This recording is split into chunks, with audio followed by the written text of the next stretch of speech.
Fala galera, beleza? Sou Bruno Maia, professor de Química, para mais uma aulinha e hoje nós vamos falar sobre cinética química, tá? O que vem a ser cinética? Cinética é a parte da química na qual a gente estuda a velocidade das reações e os fatores que influenciam essa velocidade, tá? Essa matéria é uma matéria tranquila e ela se divide em três momentos, vamos dizer assim. No primeiro momento, a gente faz o cálculo da velocidade média de uma reação, tá? Dos participantes que estão envolvidos, sendo consumidos e produzidos na reação. Em um outro momento, a gente vai analisar então os fatores que influenciam a velocidade. E em um terceiro e último momento, a gente faz uma análise, a gente pega um dos fatores que influenciam na velocidade e vamos analisar o quanto ele influencia na velocidade, que é o momento que a gente chama de lei cinética ou lei da velocidade, tá? Então, olha só, começando, a gente tem uma maneira de calcular a velocidade média de uma reação. Porque olha só, vamos pensar na física. Como que eu analiso a velocidade média de um móvel durante um movimento, né? Eu vejo como que a posição dele varia em função do tempo. Então, na química, como que eu vou analisar a velocidade de um participante de uma reação? Basta eu analisar como que a quantidade desse participante varia em função do tempo. Então, para quem gosta de usar a fórmula, se na física a velocidade média é distância por tempo, na química a velocidade média é quantidade por tempo. Mas não precisa de fórmula, dá para a gente fazer no olho. E essa primeira maneira, ela é vista geralmente na forma de gráficos ou então uma simples relação estequiométrica. Depois eu comento como que seria uma questão assim com uma relação estequiométrica, como eu disse. Então, olha, eu tenho um gráfico aqui que tem número de mols em função do tempo. E essa curva preta que está nesse gráfico se refere a um desses dois participantes, ao N2O4, que é o reagente, ou ao NO2, que é produto dessa reação. E a quem que essa curva preta se refere? Percebam que com o passar do tempo, a quantidade está caindo. Então, essa curva preta aqui só pode se referir ao N2O4. Por que ao N2O4?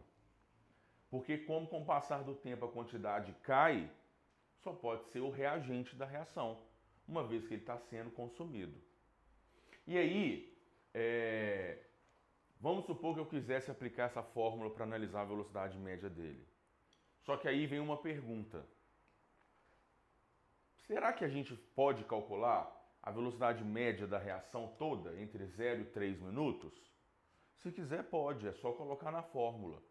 Mas as questões não costumam. Quando ela me dá um gráfico com uma curva de velocidade, de variação da quantidade, nem em função do tempo, esse tipo de questão não costuma pedir para a gente calcular a velocidade média no tempo todo. Por quê? Porque se vocês analisarem, isso aqui não é uma reta, é uma curva. E num gráfico na física distância por tempo, a inclinação da reta dá a velocidade média para a gente, ΔY, ΔX. Da mesma forma que isso aqui não é uma reta, num gráfico quantidade versus tempo, a inclinação me dá a velocidade. Então, gente, se a questão pedir, calcule a velocidade média da reação entre 0 e 3 minutos, nós vamos calcular.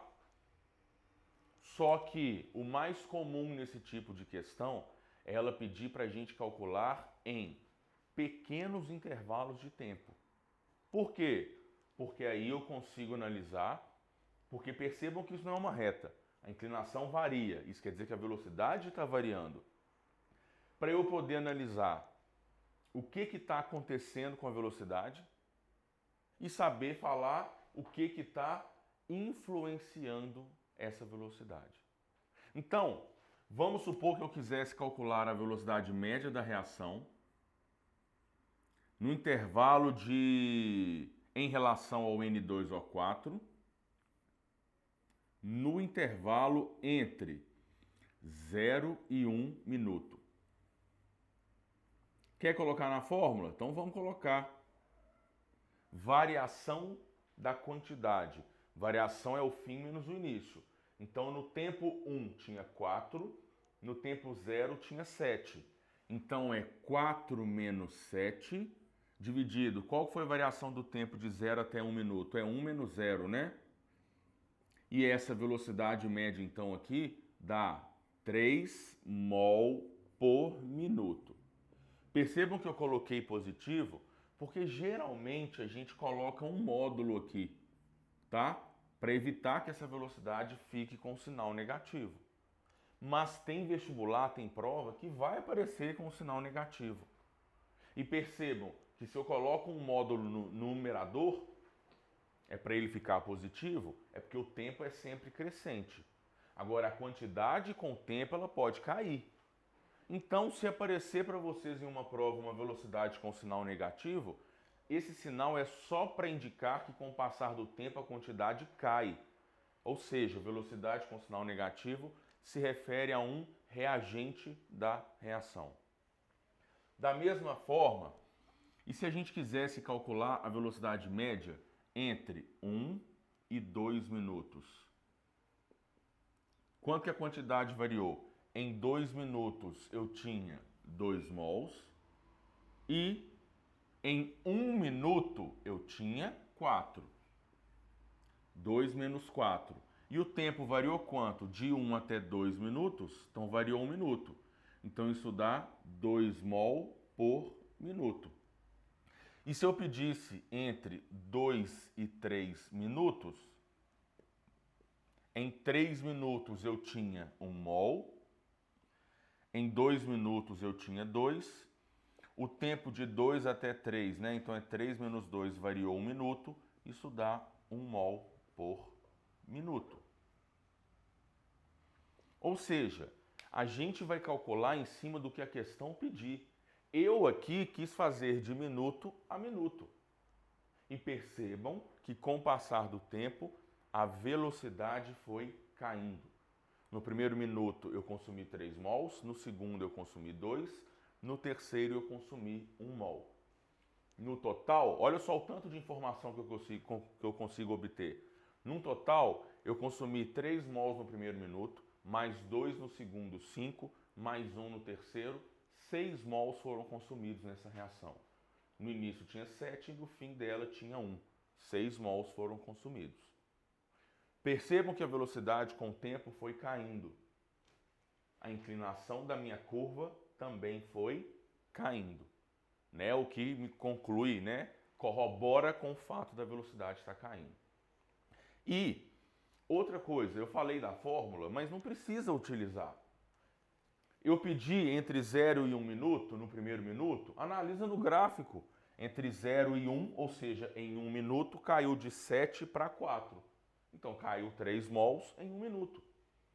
Agora eu quero entre 1 e 2. Entre 1 e 2, em 1 minuto, caiu de 4 para 2. Então, caiu 2 mols em 1 minuto. Se a questão tivesse pedido, Bruno, entre 0 e 2 minutos, vamos ver. Entre 0 e 2, no início era 7, caiu para 2. Então, caiu 5 mols em 2 minutos. E 5 dividido por 2 dá 2,5 mol por minuto.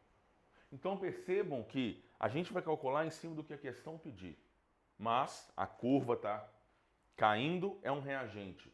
A inclinação está diminuindo, quer dizer que a velocidade está diminuindo. E por que a velocidade diminui? Porque com o passar do tempo, o reagente está acabando. E se o reagente está acabando, eu diminuo a chance de que eu tenha colisões dentro do meu sistema para a reação acontecer. Ou seja, isso já é um dos fatores que influenciam a velocidade que a gente fala numa outra aula. E aí, olha só que coisa bacana. Eu tenho essa curva preta que está aqui, que se refere ao N2O4.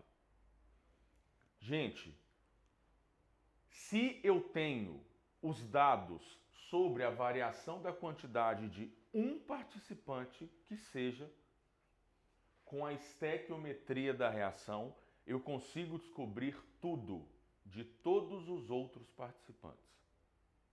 Do tipo, Eu sei que quando 1 mol de N2O4 é consumido, eu tenho que produzir 2 mols de NO2.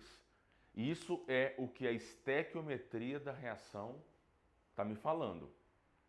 Pergunto, quanto de N2O4 foi consumido no primeiro minuto?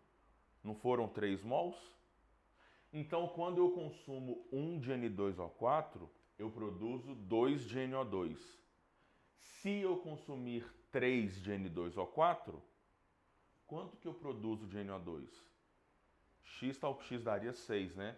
Porque se é 1 para 2, para o dobro, então se aqui eu consumisse 3 mols no primeiro minuto, aqui eu teria que produzir 6.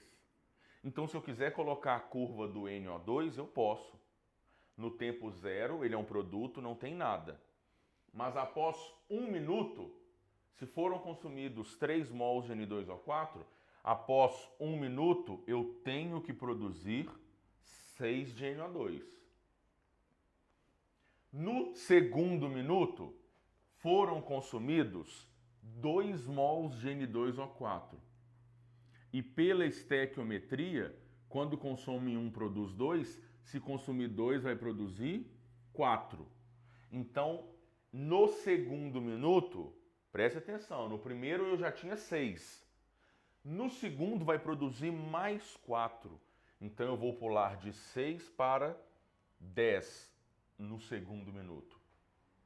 E no terceiro minuto, como eu consumi 1 mol de N2O4, eu tenho que produzir 2 mols de NO2. Perceba que aqui coincidiu com a própria estequiometria da reação. Então, como eu estava em 10, no terceiro minuto, vou produzir mais 2, então eu vou para 12. Então, olha, ligando esses pontos, essa curva aqui agora é a curva do NO2. Então, percebam, curva decrescente se refere a um reagente. Curva ascendente se refere a um produto. Porque com o passar do tempo o reagente está sendo consumido e o produto está sendo formado. Percebam que a variação dessa curva ascendente é maior do que essa, né? Perceba que ela está subindo a uma taxa maior do que essa está descendo. Quem que dita isso? A estequiometria. Então, se eu tivesse 2 reagentes, 2 curvas descendo, se o coeficiente estequiométrico de um fosse maior do que o outro, esse que teria o coeficiente estequiométrico maior ia descer a uma taxa de variação maior. Então percebam, gente, não tem segredo, tá? Não tem segredo. E um comentário só que eu gosto de fazer, essa primeira parte pode aparecer na forma de gráfico, igual a gente fez essa análise aqui, ou então tem questões que falam assim, olha, sabendo-se que em 5 minutos são consumidos 4 mols de N2O4, calcule a massa de NO2 produzida em 1 hora. Percebam que é uma questão de estequiometria, né? Então, se em 5 minutos consome 4 mols, foi isso que eu falei, né? Quanto vai produzir em 60 minutos? Aí, o que a gente faz? Se em 5 minutos consome 4, quanto que vai consumir em 60? Aí, se quando consome 1, produz 2, se em 60 consumiu tanto, quanto vai produzir do outro? É fácil, mas que vocês saquem que quando uma questão me dá uma velocidade ou então uma variação e me pede quanto que vai ser consumido daqui 1 hora, quanto que vai ter de produto daqui 1 hora, quando ela me manda fazer esse tipo de previsão, é porque eu tenho que considerar que a velocidade vai ser constante, tá? E ela não precisa me contar, mas como eu estou fazendo esse tipo de pergunta, faço uma previsão para daqui tanto tempo, é para considerar que a velocidade vai ser constante. E na real ela pode ser perto de constante. Como? Aí no gráfico teria uma reta. Se o que determina isso é o fato do reagente estar acabando, se à medida que o reagente for acabando eu for colocando mais, então eu consigo manter essa velocidade constante. Beleza? Não percam a próxima aula, que a gente vai falar então dos fatores que influenciam a velocidade. Um abraço.